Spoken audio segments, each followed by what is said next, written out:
Donc, bonjour tout le monde, je me présente, je me nomme Vincent Bouchard et je suis étudiant à l'Université du Québec à Chicoutimi et j'étudie en éducation physique et à la santé.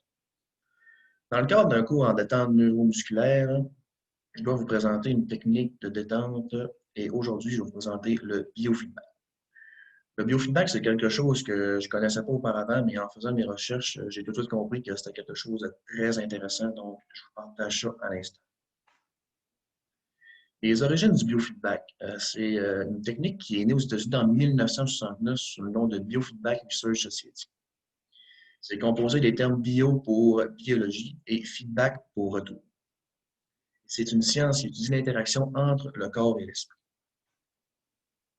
Qu'est-ce que le biofeedback et ses différents types? Il faut comprendre que le biofeedback, c'est quelque chose qui est assez complexe. Il faut comprendre que tout ce qui se mesure peut se changer. Donc, par exemple, moi, on va mesurer l'activité électrique dans mon cœur, de mon cœur plutôt.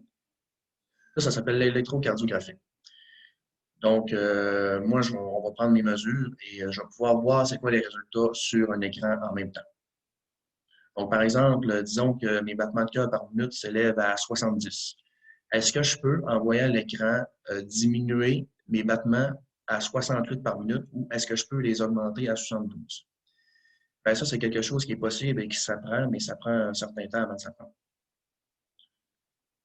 Une autre branche de la biofeedback, c'est l'électromyographie. Ça mesure les nerfs et les muscles. Donc, par exemple, j'ai beaucoup de tension dans mon cou. Le thérapeute va placer des capteurs aux alentours de mon cou, de ma tête. Il va pouvoir voir c'est quoi la tension dans mes muscles. Et ainsi, avec lui, on va trouver des manières pour diminuer cette tension-là. Puis en même temps, souvent, les mal de tête, ça part du cou. Donc, ça peut être très bénéfique pour les mal de tête ou les migraines. Et l'électrodémographique, que ça, c'est en lien avec la peau. Il y a la thermographique, ça, c'est la température du corps. Donc, par exemple, on place un capteur sur mon doigt et la température de mon doigt est à 33 degrés Celsius. Est-ce que, en voyant le moniteur à l'écran, je peux augmenter cette température-là ou la diminuer? Ben, c'est quelque chose qui est possible à faire. Il y a aussi l'héméoencéphalographique, que ça, c'est les ondes cérébrales. Donc, encore une fois, à l'aide d'un capteur, on va mesurer l'activité cérébrale dans mon cerveau. Et est-ce que moi, je suis en mesure de changer ces ondes-là par moi-même? Et oui, c'est possible. L'explication de la technique, c'est un traitement global. C'est une thérapie comportementale ou rééducative. C'est souvent associé à d'autres exercices de kinésithérapie ou de relaxation.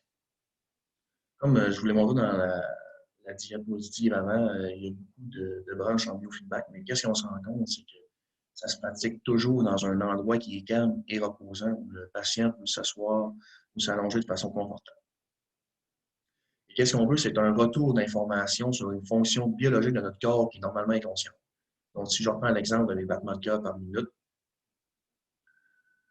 il faut que j'apprenne dans la vie de tous les jours, à un moment donné, sans thérapeute, de baisser moi-même mon rythme cardiaque sans avoir besoin de tous les équipements qui sont nécessaires. Déroulement de la séance. Le praticien va tout d'abord effectuer une panoplie de tests et d'examens pour savoir où sont nos problèmes. Ensuite, il va placer des capteurs à différents endroits stratégiques du corps selon les troubles atopiques. Celui-ci va noter les évolutions du patient du premier rendez-vous jusqu'au dernier, puis il va ensuite donner un feedback. C'est ce qu'on appelle un retour. À la fin de cette thérapie, comme je le disais plus tôt, le patient doit être en mesure de contrôler son propre organisme sans l'aide des appareils de contrôle. Les avantages et les bienfaits, ça soulage les maux de tête et la migraine, comme je l'ai expliqué tantôt avec le cou. Ça peut réduire l'anxiété, réduction de douleurs chroniques ou aiguës. Ça peut aider à améliorer la santé cardiaque et c'est une réduction de l'hypervigilance et des troubles du sommeil. Les désavantages et les risques, c'est déconseillé aux individus portant un stimulateur cardiaque, communément appelé un pacemaker. Déconseillé aux femmes enceintes, aux individus souffrant d'épilepsie. Ça peut malheureusement prendre jusqu'à 10 et 40 séances avant que ça fasse des effets concrets. C'est des séances de 60 minutes, là, donc ça peut être quand même très long. Et les séances, là, ça coûte assez cher, ça peut coûter jusqu'à 125 $ avec un professionnel ou un thérapeute pour seulement une séance. Je vous invite à essayer le biofeedback. Pour les besoins de la cause, là, comme on n'a pas les équipements nécessaires, vous pouvez vous prendre une montre qui mesure les fréquences cardiaques. Vous pouvez vous mettre dans votre chambre, dans votre lit là, confortablement. Et avec la trame sonore que je vais vous faire, que je vous ai mis dans la description, vous cliquez sur ce lien-là. Et vous regardez vos battements de cœur en écoutant la musique et tentez de contrôler ces battements de cœur-là. Parce que ça pourrait vous aider dans la vie de tous les jours à réduire votre stress. Donc, voici mes sources et bonne détente.